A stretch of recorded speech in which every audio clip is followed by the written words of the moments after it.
Kwa miaka ya nyuma kulikuwa na taarifa nyingi katika social media au katika mitandao, lakini hata mashtaka katika taasisi mbalimbali za kimataifa. Lakini lile pamoja na malalamiko ya wakazi wa Ngorongoro ya ndani yalinifanya mwezi Disemba mwaka 2024 nitafute nafasi ya kukutana na viongozi wa kimila wa kabila la Wamasai na wazee wa jamii ya Ngorongoro na kuzungumzia kadhia hii kama ilivyokuwa imesambaa. Tulisikiliza changamoto zao kuhusu masuala ya ardhi na utekelezaji wa zoezi la uhamaji wa hiari kutoka Ngorongoro kwenda maeneo yaliyoteuliwa.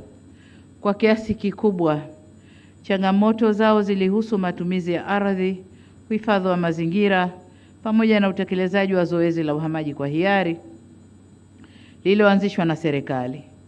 Zoezi hilo lililenga kutoa fursa kwa wakazi wa eneo la hifadhi ya Ngorongoro waliokuwa tayari kuhama kwa kuwapatia maeneo mbadala kwa ajili ya makazi na kufanya shughuli zao za kijamii na kiuchumi.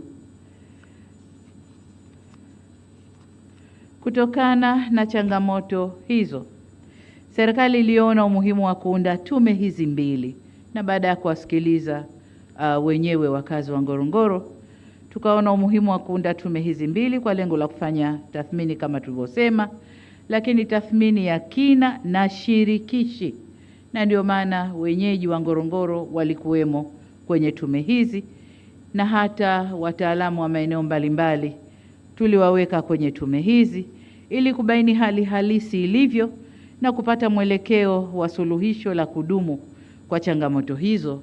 Na kwa bahati nzuri leo tumesikia taarifa zao, mapendekezo yao, lakini tumeona hali halisi kwenye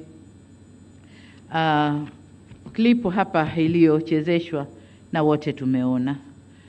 Lakini serikali imechukua hatua hizo pamoja na changamoto zilizojitokeza kwa sababu zifuatazo. Kwanza, Ngorongoro ni urithi wa dunia, sio tu wa Tanzania, lakini ni urithi wa dunia na uko kwenye vitabu vya dunia chini ya shirika la UNESCO. Kwa hiyo ni lazima sisi ambao tumeshushiwa Ngorongoro na Mwenyezi Mungu tulinde urithi huu wa dunia. Ni eneo pekee ambalo lina ukubwa au kina cha mita 600 kwenda chini, na ikazuka hiyo crater kwa miujiza ya Mungu, na leo mambo yale yapo Tanzania, lakini si tu matokeo yale na utajiri uliomo kwenye eneo lile. Lakini vile vile ni eneo ambalo bayanuai yake ni nzuri na haina ushindani duniani. Kuna wanyama wa aina zote, wanaokula majani na wanaokula wenzao, na kwa bahati mbaya wanakula hata watu. Tumeona kwenye filamu iliyoonyeshwa hapa. Lakini kuna wanyama wanaokula majani, tuna ndege wazuri tumewaona hapa, flamingo. Kuna vivutio vingi ambavyo si rahisi kuvikuta kwengine duniani kwenye bonde moja, si rahisi. Lakini jengine ni kwamba kuna ushahidi wa uwepo wa historia ya mwanadamu miaka milioni 3 iliyopita. Ushahidi uko pale maeneo ya Odupai, lakini pia Laetoli. Ni eneo muhimu la kuhifadhiwa kwa faida ya taifa letu, lakini pia kwa faida ya dunia. Ushahidi uko pale, wanasayansi wamefanya utafiti wao miaka kadhaa na mambo yote yako pale. Lakini pia Ngorongoro ni eneo lenye misitu ya aina nyingi.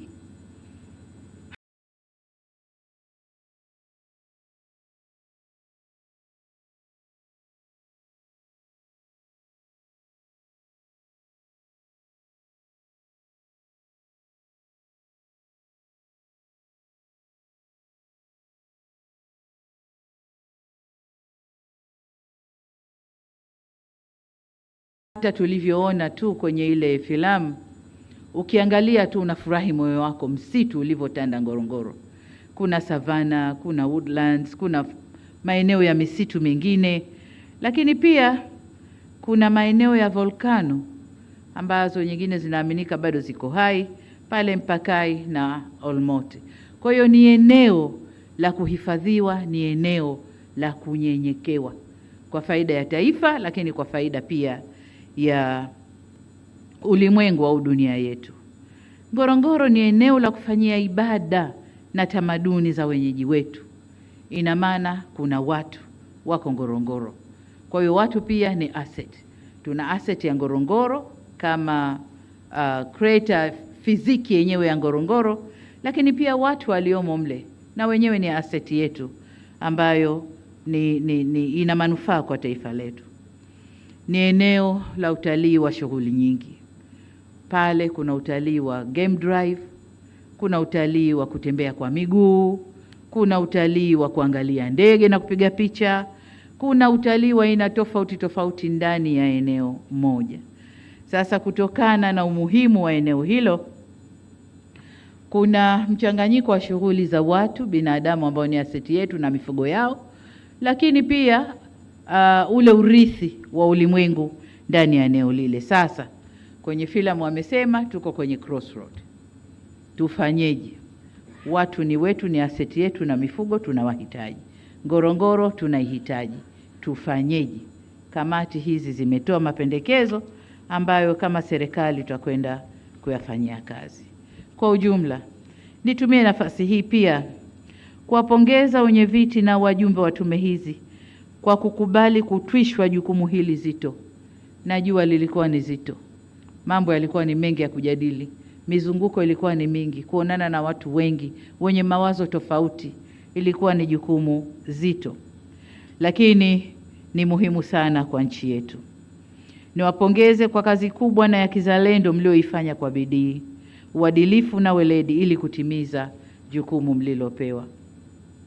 Waheshimiwa wenyeviti wa tume na ndugu wajumbe, nimesikiliza kwa kina taarifa za tume zote mbili na kutazama makala ya video iliyoandaliwa ambayo imeonyesha hali halisi ya maeneo mliyoyatembelea. Kimsingi, taarifa za tume zimeonyesha umuhimu wa kulinda mfumo ekolojia unayounganisha eneo la hifadhi ya Ngorongoro, pori la akiba Pololeti na maeneo ya Ziwa Natron.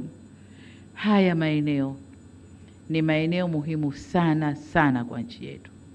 Mbali ya mambo yaliyoonyeshwa hapa na yaliyozungumzwa, kuna vitu sasa tunaanza kujua viko kwenye maeneo yale na ni muhimu kwa taifa letu. Kuna madini yanayotafutwa ulimwenguni yako kwenye maeneo hayo. Kwa hiyo ni maeneo ya kuyalinda, ni maeneo muhimu kwa taifa letu. Sote tutakubaliana kwamba huu ni mfumo muhimu na wa kipekee kwa ajili ya uhifadhi endelevu wa maeneo haya kwa manufaa ya taifa, lakini pia dunia kwa ujumla.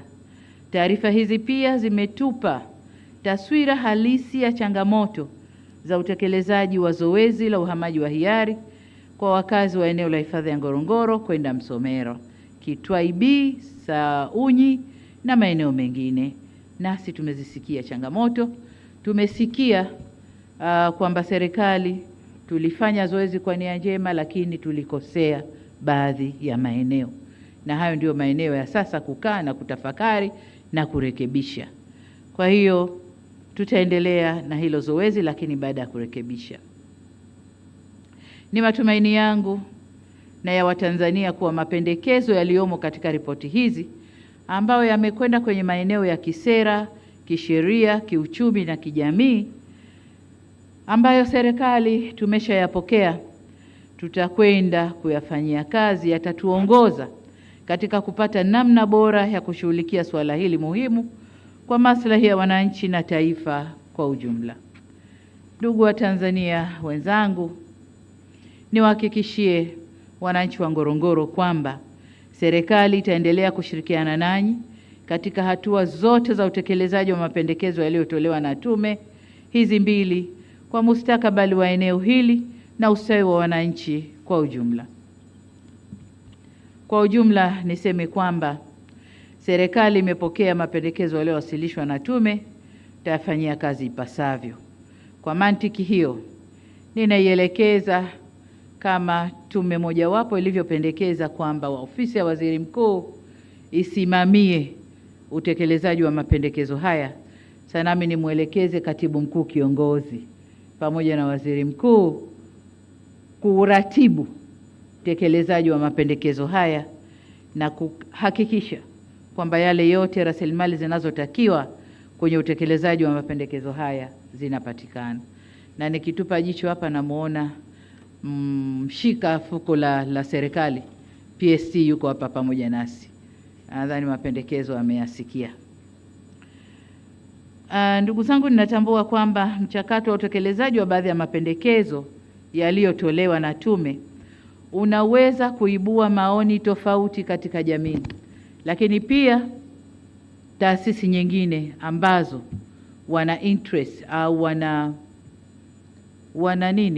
wanafaidika na uwepo wa Ngorongoro na maeneo yake, unaweza ukaleta maoni tofauti.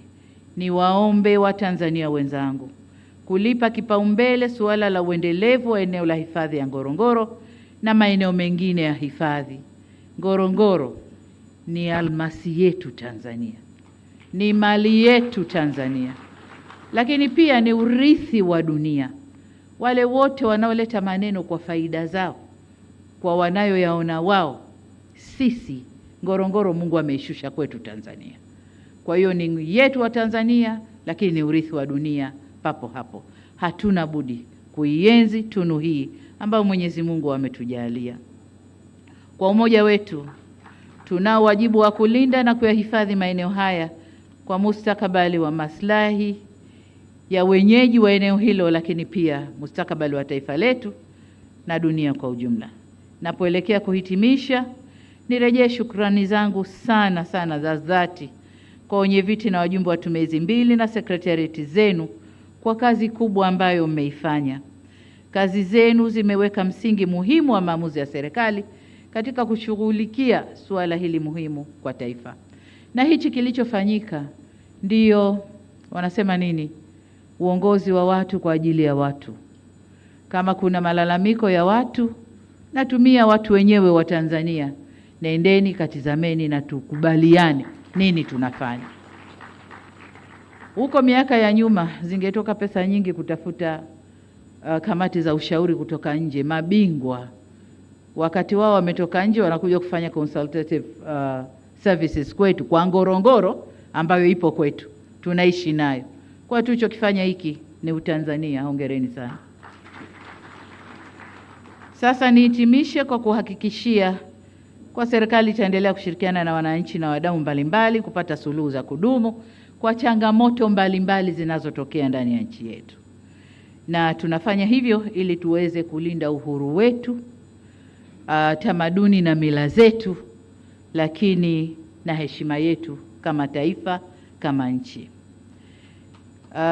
Baada ya kusema hayo, niseme sasa kwamba mapendekezo ya tume hii, taarifa za tume mbili ambazo niliziunda sasa yamepokelewa na serikali.